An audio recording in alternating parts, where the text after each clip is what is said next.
My brother, my own blood, expelled me from his life for 9 years, as if I were a stranger, his anger tearing my heart apart. The reason? Your wife called me trash. His voice was full of burning betrayal and anger, as if that one word had reduced all my relationships to ash. That was it. A simple sentence, with a chill so intense that it still sends shivers down my spine. Trash. After all we had endured growing up together in that ordinary neighborhood of Mexico City, eating one plate of beans for two, the last time I remember him was under the blazing sun of Plaza Garibaldi, mariachi music playing in the distance, oblivious to the storm raging between us. His eyes, once filled with brotherly affection, now reflected a contempt I had never imagined. At that moment, something broke inside me, but something also smoldered. A cold, relentless flame. 9 years of silence. 9 years of unanswered calls, closed doors. 9 years when my name was a forbidden echo in her house. But what she didn't know, what no one knew, was that every rejection, every tear did not destroy me. It shaped me, it changed me. And one day, fate, with its wonderful irony, put me in a situation where the trash had the opportunity to buy not only its past, but also its future, and my way of creating it. It's a story you'll never forget. My name is Alejandro. That morning that changed everything, the sun of Mexico City was just rising, painting the horizon orange over Mount Popocatépetl. I remember the smell of the sweet bread and coffee from my mother's hands, a smell that always comforted me. But that day, that comfort shattered into 1,000 pieces. My brother Ricardo came home with a fury I had never seen in him before. His eyes, usually so warm, were burning with an icy intensity. He came in like a tornado and pushed the door so hard that the door frame creaked. "Alejandro," he yelled, his voice echoing through the house. "What did you say to Sophia?" Sophia was his fiancée, a woman who had looked down on me from day one, as if I were a stain on Ricardo's spotless record. I tried to calm her down, to explain, but she didn't give me a chance. She called me trash, Ricardo. She said I was useless. I was a hindrance to your work. Sophia's loud, dramatic voice came out of the phone Ricardo was holding, loud enough for all of us to hear. Sophia's lie was so absurd that I was stunned. I would never say that to anyone, much less my brother's fiancée. But Ricardo had made his decision. His words hit me harder than any punch. "I never want to see you again, Alejandro. You are poison to my life." He cut me off from my life, from family, from everything. 9 years of silence, emptiness, a wound that never healed. That was the seed of my resentment, the silent promise that one day Alejandro would return. 9 years may seem like an eternity, but to me, every day was a new reminder of injustice. The wound Ricardo had inflicted on me was not healing. It wasn't just the pain of rejection, it was humiliation, the feeling of being abandoned because of the lies of a woman who just wanted to move on. That night, the promise that I, Alejandro, would return and punish Ricardo for his betrayal, dug deep into my soul. The first few years were the hardest. Without the support of my family, without a clear direction, I felt lost in the vastness of Mexico City. I did whatever job I could, from waiter to construction assistant, barely getting by.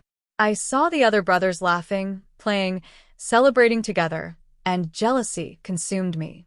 The image of Ricardo, so self-confident, so blind to reality, kept me going. It wasn't just for me. It was for my mother, who wept silently over the breakup of the family and the truth that Ricardo refused to see. One day, cleaning tables in a small cafe, I overheard a conversation about the world of programming and technology. There was something in those words that lit a spark inside me. I had nothing to lose, so I started researching, reading everything I could get my hands on.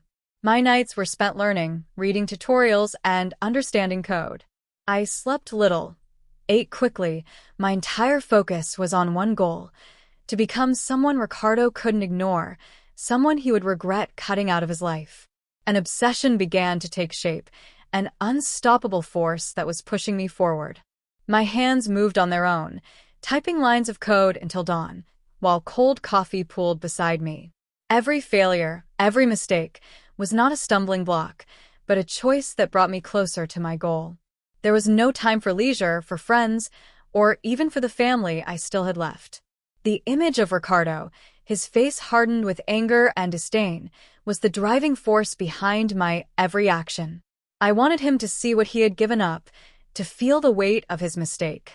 This obsession consumed me, but it also shaped me.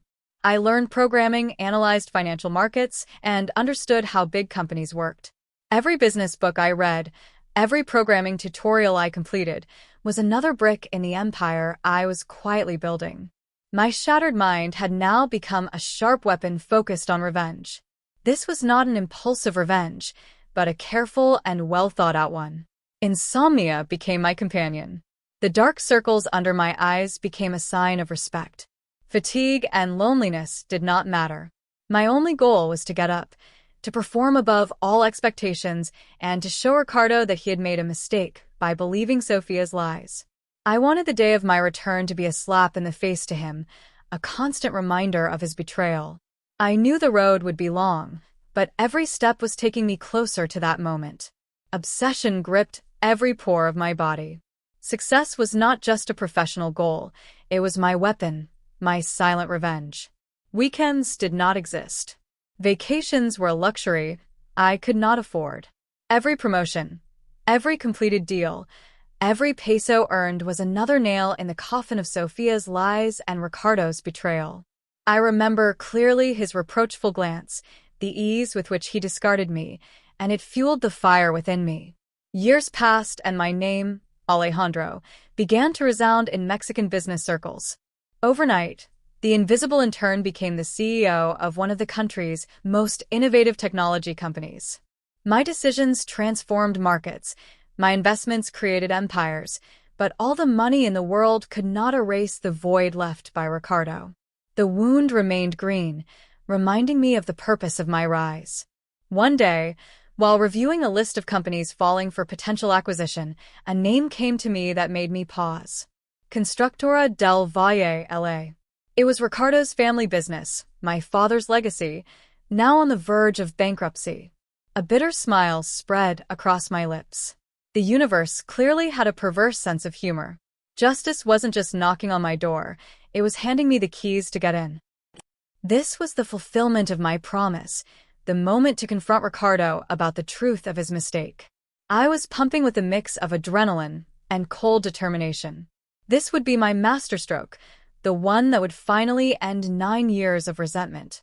The meeting felt like a fist fight. Every word a punch, every silence a strategy. Ricardo sat across the table, his face a mask of first confusion and then disbelief. I hadn't seen my brother in nearly a decade, and the man in front of me was a mere shadow of my memories. Time had drawn lines of worry across his forehead, and his eyes, once so full of confidence, now showed a mix of fatigue and emerging despair. The lawyers presented the terms. My company, the one I had built from the ground up, was going to acquire his company. Ricardo tried to negotiate. His voice shook slightly as he recounted his company's achievements and years of hard work. I just watched, my heart thumping with a strange mix of triumph and some undefined pain. This was the moment of judgment, the turning point he had promised stood before me, as if my whole world had been turned upside down in an instant. The storm of hope and unspoken pain in his voice was tearing my heart apart, as if that promise was plotting to throw my future into a furnace of fire and tears. Finally, the truth came out. I told Sophia's story, how her lies had torn our family apart, how Ricardo had thrown me out of her life without even looking at me once. The disbelief on her face turned to silent anger. Her eyes were fixed on mine, searching for an answer, a denial, something to prove my words wrong. But I only offered the cold, hard truth. The silence in the room was deafening, broken only by the incessant ticking of the wall clock. Ricardo's mask tore, revealing the pain of double betrayal. Ricardo's mask did not just tear, it shattered in front of my eyes. His face, once so proud, turned into an expression of pain and confusion. "Sophia," He cheated on me, he whispered. There was barely a thread in his voice, as if the reality I was presenting to him was too difficult to articulate. There was no triumph in my heart, only the empty echoes of years of resentment. I handed him the envelope that contained the definitive proof: bank statements, call recordings, even photos of Sophia at a luxury resort with a real swindler, who wasn't even Mexican but a playboy she'd met on a business trip. Ricardo sank into his chair. The pages shook in his hands. The truth hit him like a storm. This wasn't just a scandal. This was public humiliation, a betrayal of the woman he'd left me for. He looked up. His eyes met mine, and for the first time in 9 years, I saw more than contempt in his eyes, a burning storm of pain and betrayal that was tearing at my chest. As if his gaze were piercing my soul, the hidden anger and unspoken grief in every breath was setting my heart on fire, as if the whole world was arrayed against me. I felt sorry. "Alejandro, why did you do that?" he asked, not with anger, but with deep sorrow. "Because you are responsible for telling me the truth, Ricardo. Because you took 9 years of my life for a lie, for a woman who used you," I said firmly, in my voice, but without the venom that had once been in it. I asked for neither his forgiveness nor mine. We just stared at each other, two brothers broken by someone else's betrayal, by decisions we couldn't reverse. Revenge hadn't brought me the peace I'd hoped for, but the truth had finally set us both free from the darkness. The purchase of his company was not an act of power, but the culmination of a quest for justice that ironically gave us back something far more valuable: a chance to heal our wounds. The silence in the boardroom was deafening. My brother's gaze, once full of disdain, was now a mix of disbelief and fear. My offer was clear. Either he sells his stake in the company, or I buy it for a price he can't refuse. The contempt in his eyes reflected my 9 years of pain. I remembered his vile wife's words echoing in my mind.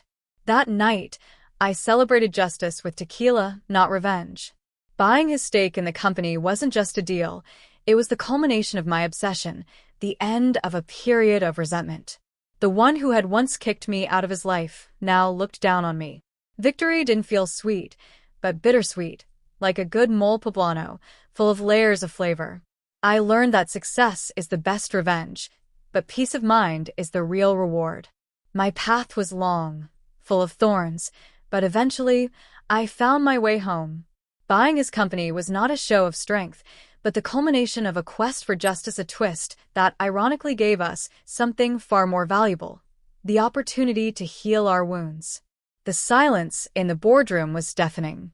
My brother's gaze, once full of disdain, now trembled with disbelief and fear. My offer was clear: either he sells his stake or I buy it for a price he can't refuse. The contempt in his eyes mirrored my 9 years of pain. I remembered the taunts of his vile wife, which still resonated within me. That night I celebrated justice with tequila, not revenge. Buying his stake was not just a deal, it was the culmination of passion, the end of a long period of resentment. The one who had once pushed me out of his life was now helplessly looking down on me. Victory was not sweet, but bittersweet, like a mole poblano, full of layers of flavor. I realized that success was the best revenge, but peace of mind was the real reward. My journey was long and full of thorns, but I finally found a place to call home.